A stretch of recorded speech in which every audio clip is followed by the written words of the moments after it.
Third planet: the aliens had lost their lives to nuclear war, but their loss might be the salvation of Earth. Chapter 1. It was, as usual, a decision on which the question of peace or atomic war depended. The Council of the Western Defense Alliance, as usual, had made the decision. And, as usual, the WDA coordinator had to tell the COM ambassador that the COMs had won again.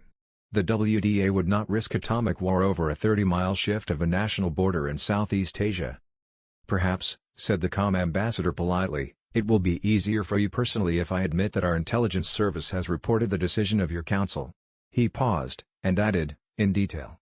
The coordinator asked wearily, "How much detail?" "First," said the ambassador, "you are to insist that no decision has been reached. You are to play for time. If I do not agree, you are to offer to compromise. If I do not agree, you are to accept the settlement we suggested. But you are to ask urgently for time in which to remove the citizens we might feel ought to be shot. This is not an absolute condition, but you are to use every possible means to persuade me to grant it." The coordinator ground his teeth.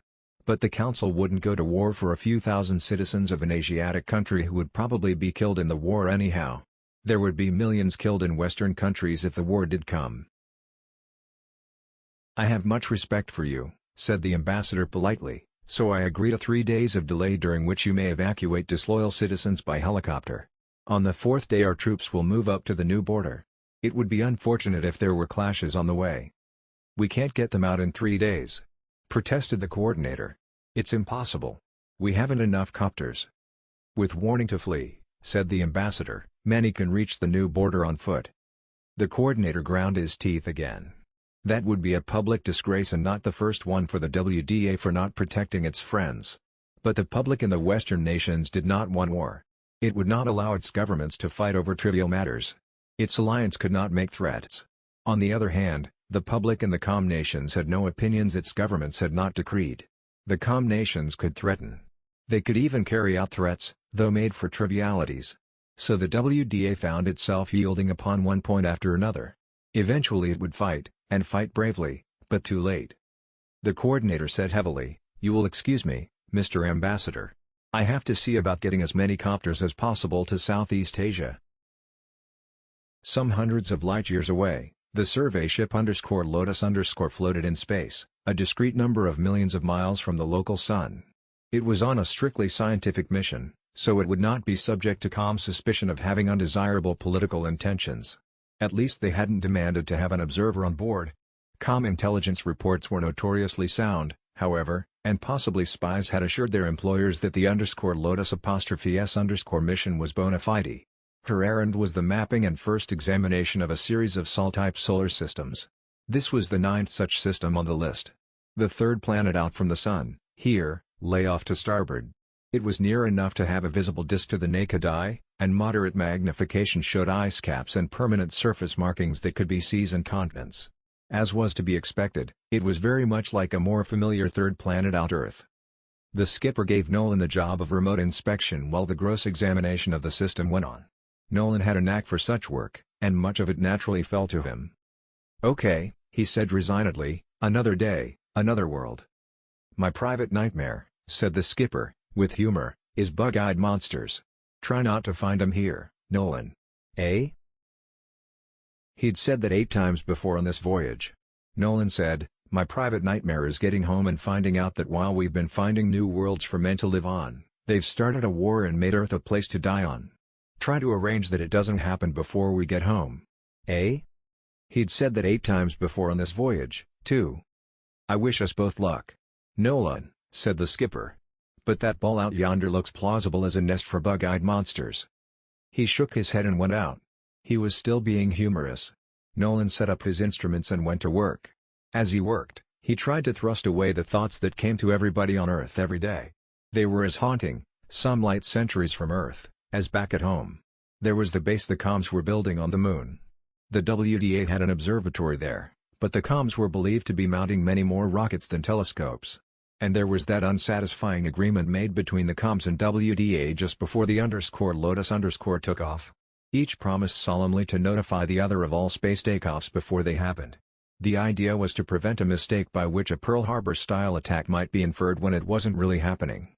The fact that it could be prepared against was evidence of the kind of tension back on Earth. But the _Lotus_ was far from home. She lay some 70-odd millions of miles out from the Sol-type star Phanuel Alpha, whose third planet Nolan.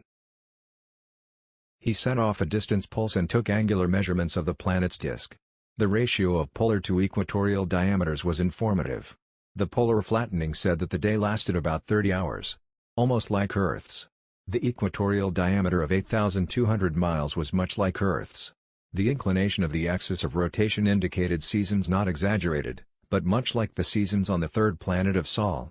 The size of the ice caps indicated the overall planetary temperature. There were clouds. In fact, there was a cloud mass in the southern hemisphere that looked just like an earthly tropic storm undergoing the usual changes as it went away from the equator.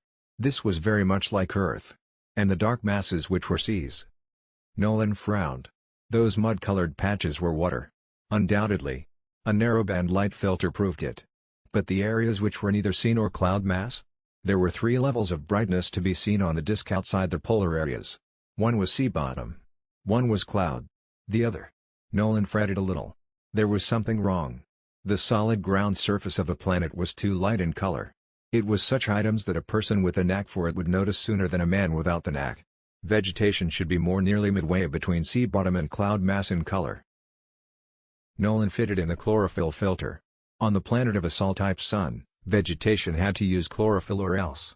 Through this filter the clouds would show, of course. They were white and reflected all colors of light. But no color that chlorophyll didn't reflect could pass through the filter. The cloud masses showed clearly. Nothing else appeared. The filters would have shown vegetation. It didn't. It said there wasn't any. Nolan stepped up the magnification. He saw other things. He didn't like them. He got some maximum magnification pictures and interpreted them with increasing grimness. He went to make his report just as the system constants began to reach the skipper. The local sun's mass was 1.3 sols.